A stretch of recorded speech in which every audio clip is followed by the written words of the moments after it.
saying is like these guys are informed by arcane ancient entities.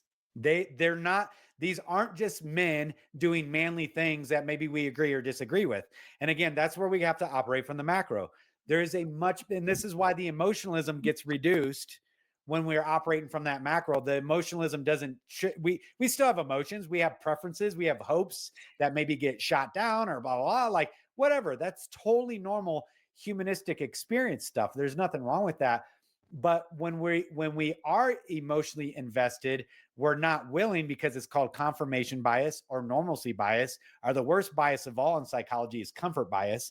We refuse to allow our paradigm to be changed no matter how empirical and objective the evidence is. We refuse to allow our paradigm because of the emotional investment. You want to know why? Pride, because we don't want to look foolish. That's all it is.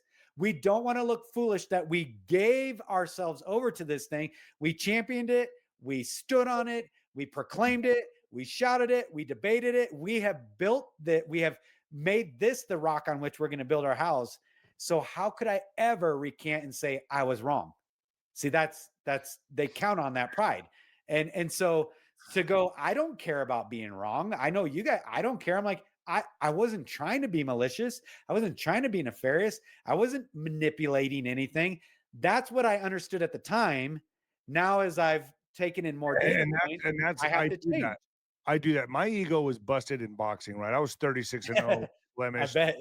And then, I was undefeated, top prospect on ESPN, everything. And then I lost. And the whole thing went down the drain, went from hero to zero, hit rock bottom, found out rock bottom had a basement. I mean, terrible. And I tell my audience that's here, I'm not right. What I just try to do is lift up every stone and let's all do this together. Like I'm not trying to be a cult leader here. I'm just trying to be the guy that brings the information that my audience can decide for themselves. That's it. Yeah, I And that's agree. why I brought John Pounders on and you. I don't claim to be right about anything. I just want to bring the right guests on that my now everyone knows my opinion and my perspective on things, but like what this segment today obviously shifted some of my perspective. And I thank you both for that. John, do you have any last questions for Jamie? Yeah, I think that Jamie, like one of the things that last time we talked that I think that would be valid to explain to people is maybe a little bit more about the arch and what it signifies each time that it's put in front of an area, and like why. Because I mean, we talked a little bit about it, but why is it such a huge deal? Because I mean, let's face it, no other president has ever done this. Yet, yes, Obama brought in the Arches of Baal for a short period of time, but like, that's something that I don't think that we got to that I think people might want to hear about. Yeah. So on a quick side note, I'll answer that, but I want to add this too real quick for brevity's sake.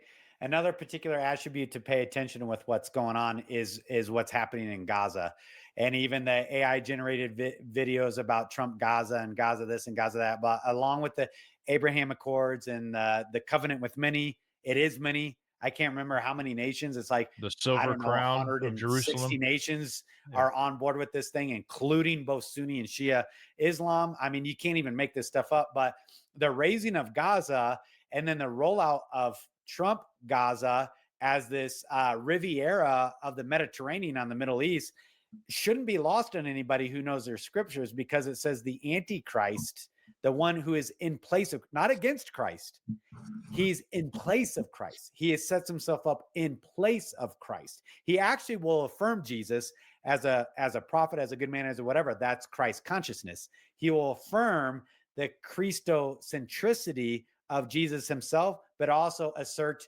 that there are many Christ, and I am one as well too.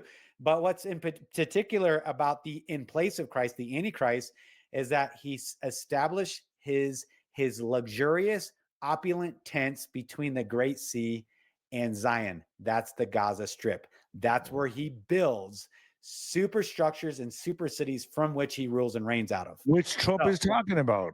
Yes. So again, these details shouldn't be lost on people when they know their word and they know the world that's going on around them. It's like when I hear, different news articles or read different things or whatever, blah, blah, blah, I'm like, oh, I understand what I'm reading, because because I read the word. And I also read what they write about themselves. So, when you have that two contexts, I'm not shocked by what I'm seeing. Okay. So I just want to add that caveat because that's one of those And other who went unique to qualifiers. Gaza? I mean, who got a lot of the contracts was Jared Kushner, right? And Jericho, who's a Kabbalist. So that Jeez. Kabbalism. It's Canaan Baalism. Canaan Baalism. Kabbalism. It's like it's in every word that we say. I mean, they worship Tubal Cain in the Freemason. Your Facebook symbol is Tubal Cain of Freemason, who was heralded as one of the chief rebels against God himself. I mean, it's everywhere. It's everywhere. Okay, so the arches. I'll divest from that, but they were established as a supernatural power source, like planting your flag, asserting dominion, territorial dominion over a particular region, over a particular people group. In fact, the original Arch of Titus, which Trump is recreating, was to commemorate the deification of Titus, so he became a god, and also the conquering of the Jewish people, asserting the dominance of the conquering of the Jewish people. That's also why Napoleon erected one also in Paris. You have I won't even try to speak French. That other the major monument in Paris that everybody drives around, the Triumphant Arch, the Arch of Triumph in Paris, commissioned by Napoleon, and you have these different arches elsewhere, but they are territorial markers for the supernatural, the principalities, spiritual wickedness, high places, are the unseen realm. That's why these things are erected. And something interesting, real quick, about Napoleon. Napoleon means new Apollyon, by the way, just so people know that. And so the same as I never knew Apollo. that. Yeah. Interesting. New Apollyon. New They Apollo. have There you go. they have one of these in Rome, don't they? I remember standing under one in Rome. Yes. Right. Yeah. I mean, I remember standing under it. Just wow. If I would have known then what I know now, geez. I mean, this is crazy. Folks, leave your comments down below. Please like and share this video. I love having John Pounders on, and now Jamie Walden. I'd love to have you on again. There's so much more to talk about. I kind of feel, and I was just going to bring this point up. I'm kind of fallen into the camp that I do believe in outer space. I do believe in all that, but I kind of feel I really do believe there's a firmament. I'm starting to believe that. I'm starting to go into that camp, and I think they're trying to puncture the veil. I think that's what Elon Musk is trying to do, is trying to get through the veil, the firmament. You always see this waviness in the rockets when they take off and they hit a certain point in the stratosphere or wherever they're at. There's this almost like silicone eruption, like this wavy water that's under behind the tail of the rocket. Now I could just be crazy here, but I watch a lot of YouTube podcasts. I mean, I don't know. I'm just saying. Well, let me add one more quick caveat to that, because this is what I've been read into from the occultic adept side, is the whole reason for the Planetary Defense Initiative, Golden Dome. There it is again. Elon Musk, Starlink, European Space Agency, blah, blah, blah. Directed energy weapons, whether you believe in outer space or not, I'll use their language, space-based weapons platforms, ASAT, anti-satellite weapons, and everything else, which are usually a threefold, like a Trident-based thing: terrestrial, sea-based, outer space-based, Planetary Defense Initiative. I kid you not, this is what the occultists say, is because they know Christ is returning and they're preparing for war. That's why. It has nothing to do with the asteroids, which they're trying. They did their DART mission and they're doing their little. So they need aliens to come first. I believe that's a part of a deception to galvanize the global governments and economies and religions of the world. Yes, but if you pay attention at the Battle of Armageddon, it says they gather. Right, the deceiving spirit goes out, gathers them all, and they lift their weapons skyward. They know exactly who's coming, and they know who the fight. I mean, that even gets into all the deep underground military bases and what Zuckerberg and Oprah and all these other. They're talking about how much you're going in the earth. Catherine Austin Fitz just broke the $21 trillion of black budget money being built for super cities underground. You have the most recent predictive programming, the Silo, come out on Amazon or whatever, with Rebecca Ferguson, about them going underground. And then you have Obadiah 4:4, where it talks about them trying to get off earth. Though you set your nest among the stars, I'll bring you low for judgment. Then you have Revelation 6, the great men will hide themselves in the rocks of the earth, and they know why. It says, because of God and the wrath of the Lamb. Not just God in a general deistic sense, because of the wrath of the Lamb, because of Jesus Christ coming. Then you have in Armageddon, they raise their weapons skyward. They actually are preparing for the final battle against Jesus Christ himself. And here's the hubristic nature of the Luciferian delusion. They think they can win.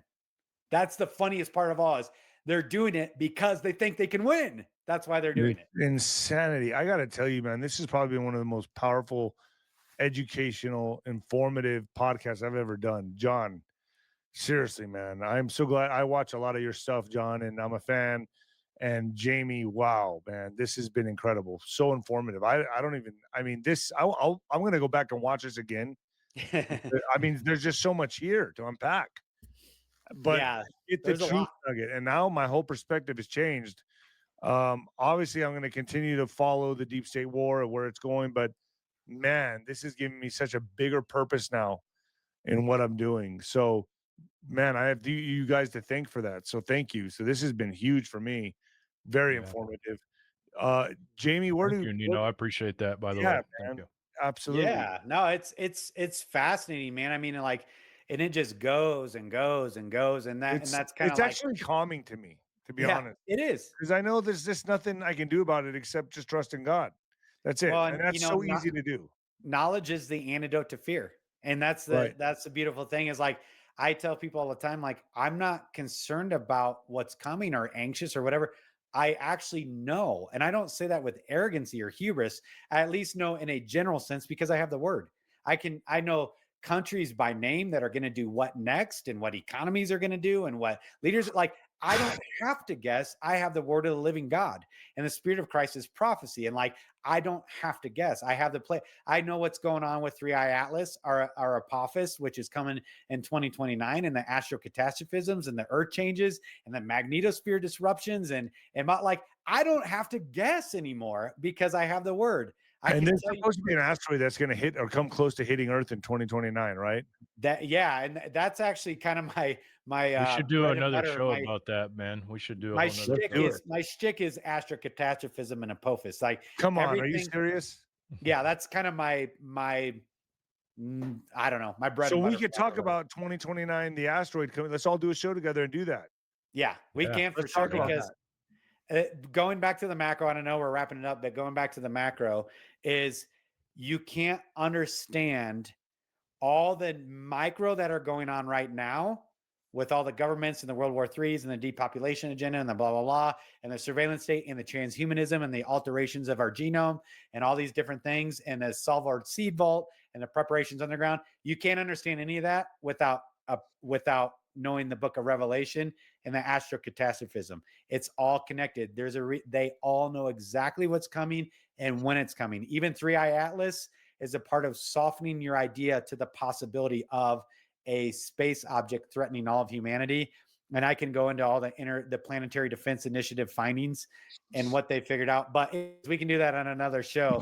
Can we do that on another show? Can we all? You guys stay with me, okay, for a second. When we log off here, I want to schedule another show. And Yeah, folks, for sure. let's do that on ninoscorner.tv. Are you guys okay with that? Yeah. Yeah, man. Jamie, where do people find you? Yeah, they can find me at omegadynamics.org is my landing page, and I do have a book that is about equipping us for these things that are coming on spiritually with an identity in Christ, called Omega Dynamics, equipping a warrior class of Christians for the days ahead. You can find that on Amazon, and then you can also follow me on YouTube as well, just under Jamie Walden. Omegadynamics.org, is that what you said? Correct. .org. And John, where do people find you? People know already. but- Pounders Quest on YouTube. You can check me out there. I just actually just did an interview with Nino yesterday. I have one with Jamie that I did the other day. But yeah, check me out on there actually. So Pounders Quest, you can just type that in. I don't think there's too many other pounders out there, but maybe.